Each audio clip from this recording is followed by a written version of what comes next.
Nakakaya ka. Makakadiri ka! Ayoko naman talaga to. Ayoko to.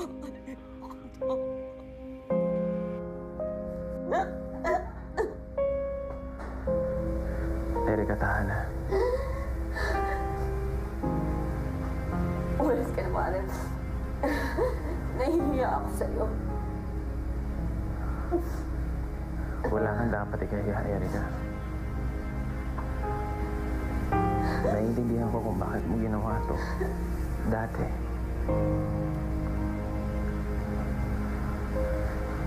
Pero bakit hanggang ngayon? Di ba may trabaho ka na? Tita Edel, sorry talaga. Nawala kasi ako eh.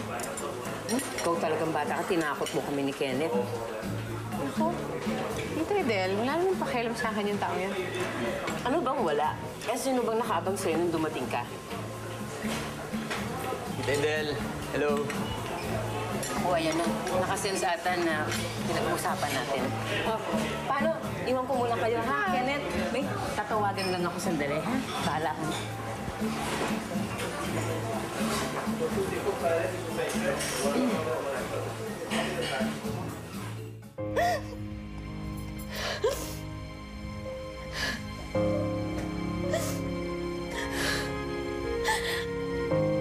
Binlockmail ako ng dati kong boss. Nipit niya ako. Kinakailangan ko bumalik dito kasi meron siya pinapangawakan na laban sa akin. Pero nakuha ko na yon. Kaya hindi niya na ako pwedeng guluhin. Ito na dapat ang huling tungtong ko sa lugar na to. Ayoko dapat malaman mo yung nakaraan ko eh. Ayoko may makalam kahit sino.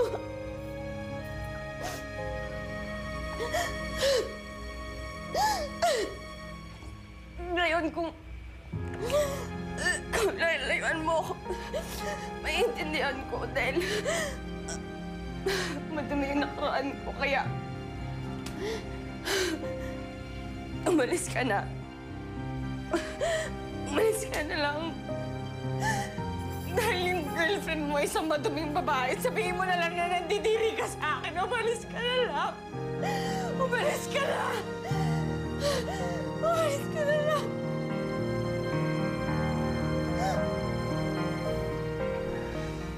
Okay ka na? Bakit naman ako hindi magiging okay? Dahil nawala ako? Hindi. Alam mo, masyado na akong malaki. Kaya ko namang alagaan yung sarili ko. No? Ito naman, galit agad. Nag-aalala kami ng Tita Edel naman sa'yo. Well, Kenneth, you actually don't need to do that. I want to. Kahit paano mag-ibigan na tayo. Kaya worry about you. Kahit na binisto kita kay Jill. Wala yun. Ang peti-peti lang ng mga bagay na yun. At saka diniretso ko na siya. Sabi sa kanya na walang patutunguhan. Medyo ballistic, pero at least tumayo na sa akin yung babae. Di ba? Friends?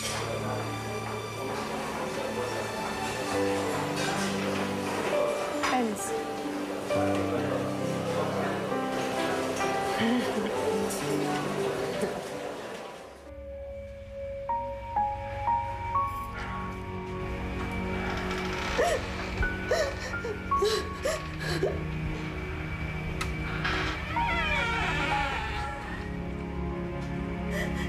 Umalis ka na!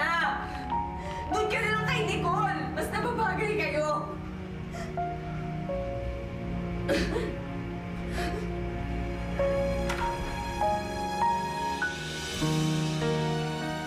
Hindi ko siya gusto. Gusto ko siyang babae. Mas babati kayo. Ikaw ang mahal ko, Erika. Ikaw.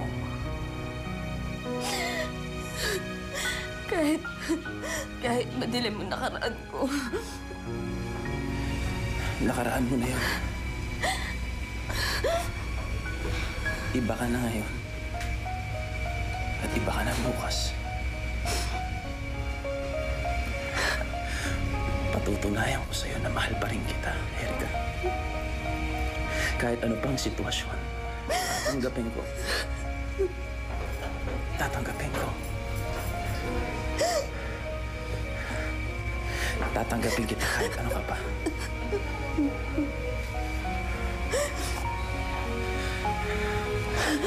At kahit masakit man sa akin ang malaman na marami ng ibang lalaking nakasama, tatanggapin ko. Basta mangako ka lang sa akin. Mangako ka sa akin na hindi mo nagagawin ito. Hindi ka na babalik dito.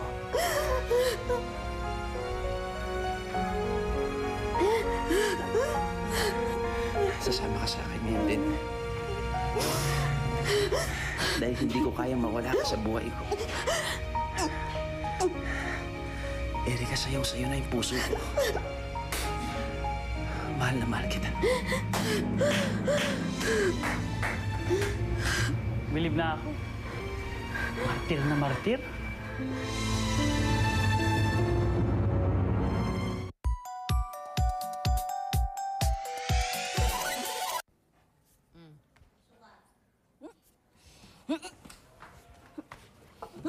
Ano ba yan? Ang baho.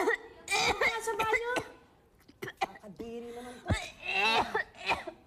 Madalas ka yatang nahihilo at saka nagdududuwal. Buntis ka? Ha? 2 buwan na nga akong di nireregla eh. Idol mo to si Katrina, no? Buntis yan nung pupunta rito. Huwag mo nga akong chismis, ha?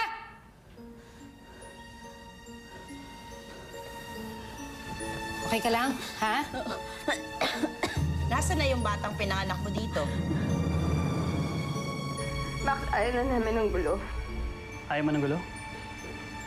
Bakit sinamang pa tong bokong na to? Ikaw ba nang blackmail kay Erica? Ako nga. May problema ba? Kakasaka, rich boy? Ano bang pakialam mo? Kung ako nga hindi ko inalam eh.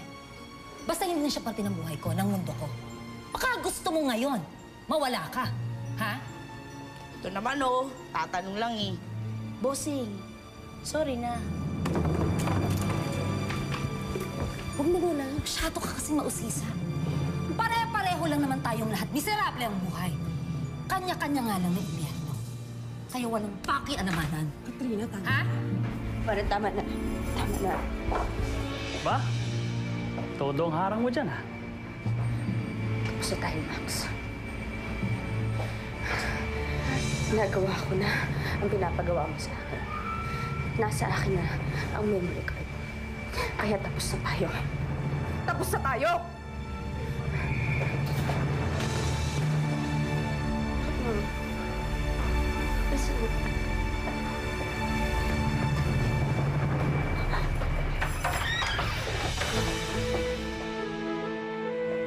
Walang paki-anamanan! Nagtatanong lang naman ako, ah. Tama na, Katrina, tama na. Huwag ka na sumagot. Wala ba ka? Sumagot. Lalabang ka?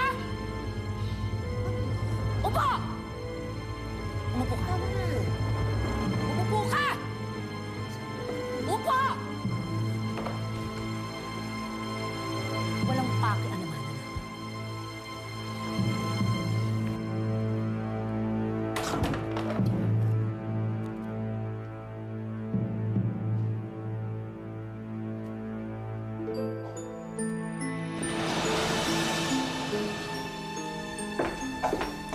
Ma, Saan ka lang galing? Bakit inuumaga ka na naman? Ama, Ha? Saan ka mamaya na galing? lang tayo mag-usap, ma. Pagod ako. Please. Kasama mo ba si Erica? Kasama mo si Erica, no? Ma, mamaya na lang. Ma, Iwan mo. Sabi ko na nga ka eh. Ha? Saan mo ba kinakalagkad ang anak ko? Saan mo kinakalagkad? tama na! Ma, tama na! Tingnan mo na! Ha? Tama hinala ko. Pokpok ka, no? Ha? Anong kalis babae ang pinatulan mo? Wala mo kang tanga? Ma, tama na, please! Iwan mo ako! Federico! Tingnan mo ano klaseng babae yan! Ha? Hoy, Erica! Hindi ko inalagaan at pinalaki ng maayos ang anak ko para pumatol lang sa tulad mo! Ha? Stop it! Ano stop it? Tama na! Hoy, hindi ka na babagay sa bahay na to! Hindi ka bagay sa anak ko! Wala na yun! May babae niyan! Erika! Anong klaseng babae yan? Alma, stop it! You stop it! Sinasakayunan mo yan? Ha? Tumigil ka na. Umakyat ka na sa kwarto. Go!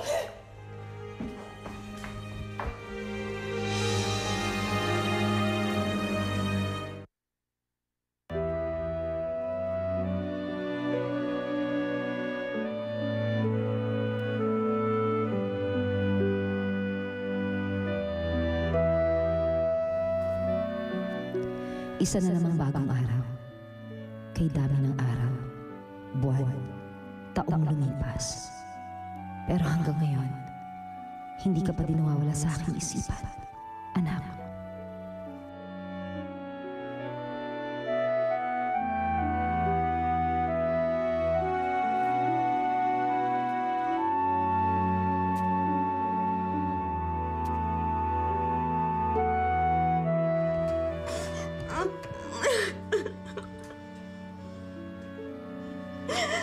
Ano mo naging kasalanan ko? Ba't pati na lang pinaparusahan?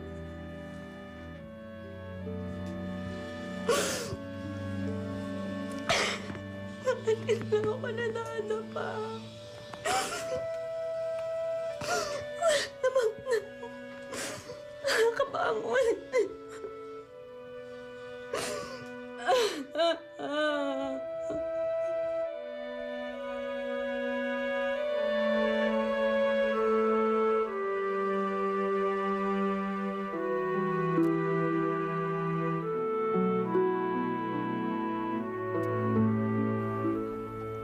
Kahit pilitin kitang kalimutan, kahit sinasabi ko sa aking sarili na magiging mas madali na huwag ka nang isipin. Bawat araw, bawat gabi, ikaw ang lagi kong inaalala. Kung nasan ka na, kung maayos ba ang kalagayan mo.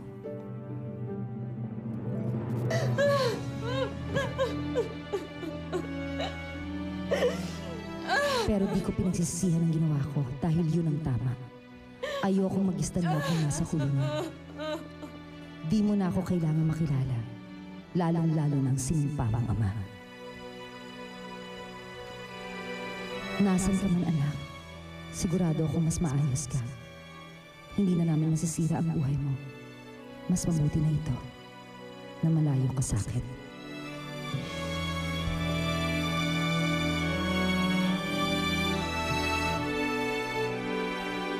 I'm sorry, Ma. Pagalitan niyo na ako lahat, pero hindi ko iiwan si Erica. Warren, relax ka lang, ha? Pag-usapan natin to sa family. Maayos natin ang gusot na to kapag mahinahon ang pag-uusap natin. How can you be so calm? Pinasok tayo ng pokpok dito sa bahay natin. Iniisip ko pa lang na nahiga siya sa isa sa mga kama dito. Kinikilabutan na ako. Ma, huwag niyong babastusin si Erica ng ganyan. At bakit hindi? Sanay na siya doon. Kaliwat ka na ng pambabasto sa kanya sa trabaho niya. Alma, enough, please. Alam mo, hindi ko kayo maintindihan eh. Bakit niyo ba pinoprotektahan yung pokpok na yon? Warren, she's bad for you, can't you see? O tuluyan ka na nabulagan ng pag-ibig. Sige, Ma. Sabihin niyo na lahat sa akin. Lait-laitin niyo na ako. Sabihin mo na uto-uto ako. Sabihin mo na lahat. Pero isa lang ang alam ko. Kailangan ako ni Erica ngayon at hindi ko siya pababayaan. Warren! Warren! Alma, tama na yan. Tama si Warren. Erica needs our support right now. Ano ba? Ako lang ba talagang merong matinong pag-iisip dito? Pukpok siya, Federico. Mababang uri ng tao. Alam mo, Alma, ang kitid kasi ng isip mo eh. Sinabi na ni Warren na iiwanan ni Erica yung trabaho yun. She had to do it because she had no choice. Wala ka bang compassion para dun sa babae? Compassion for her? What about me? Huh? What about what I'm going through? Frederico, masakit din para sa akin to, no? Because of Erica, I'm losing my son! Alam mo problema mo? What you need to do now is to relax. Huwag ka masyadong judgmental. Hinuhusgahan mo si Erica eh. In the process, pati kami ni Warren, hinuhusgahan mo rin. And I'll tell you, pag hindi ka tumigil, you're not just going to lose Warren, you're going to lose me as well.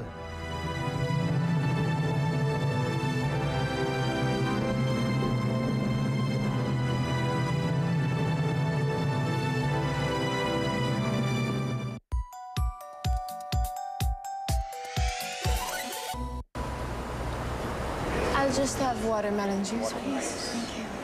Oh, ba't parang wala kang urge uminom? Naalala mo naman siguro yung nangyari nung huli akong uminom, di ba?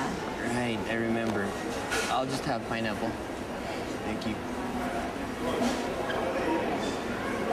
Ba't parang ayaw mo maglasing? Ibig ba sabihin wala ka ng problema? Gusto mo pag-usapan? Is it about your guy? Si Warren. Kailan ko lang nalaman na sila na pala ng babaeng kakumpetensya ko sa kanya. Ba naman to si Judith, di na sumasagot.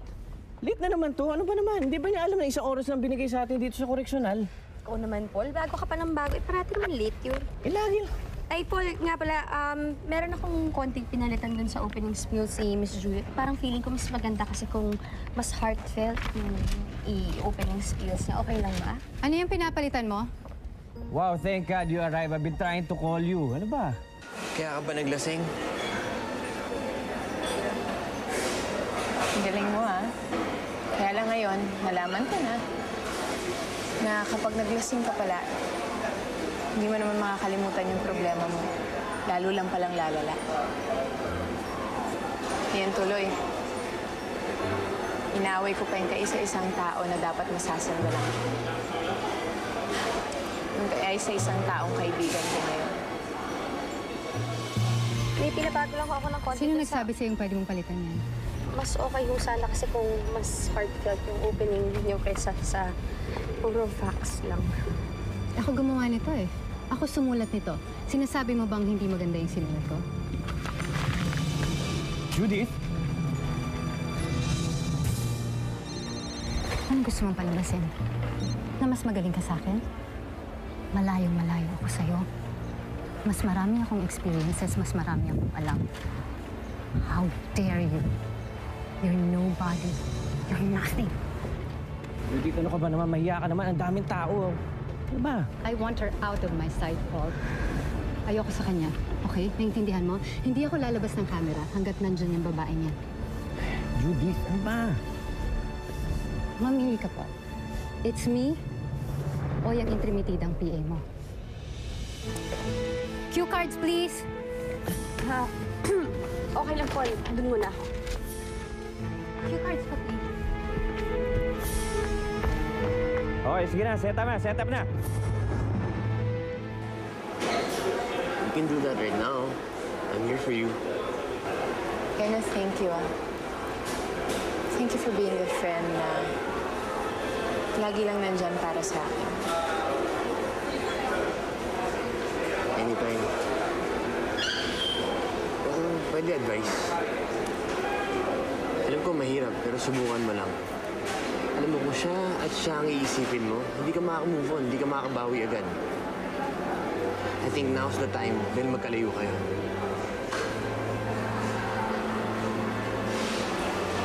Bakit parang ang galing-galing mong mag-advise tungkol dyan? Bakit bukod ba kay Jill, may iba ka pang babae na tinatakbuhan? Wala. Pero katulad mo, meron ako tinatakbuhan sa Manila. Mga problema hindi ko masolusyonan, maayos. Kaya I just told myself, just chill about it, stay cool about the things, para at least hindi ako masyadong apektado. Hindi ako masyadong masaktan. Sana kaya ko rin gawin yun. Kaya lang hindi ko makalimutan si Warren. Mahal na mahal ko siya.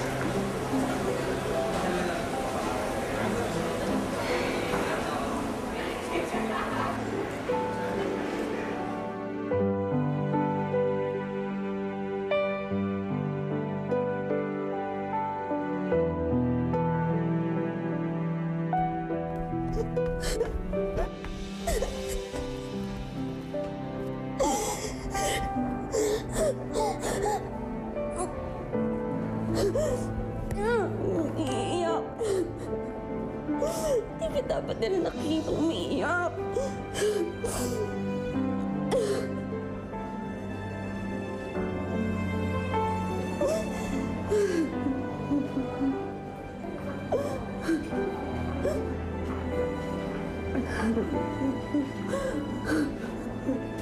Tama na yan.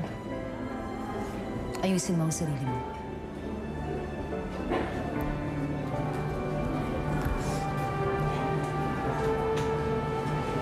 Dapat palabang ka. Huwag kang iiyak. Ang umiiyak,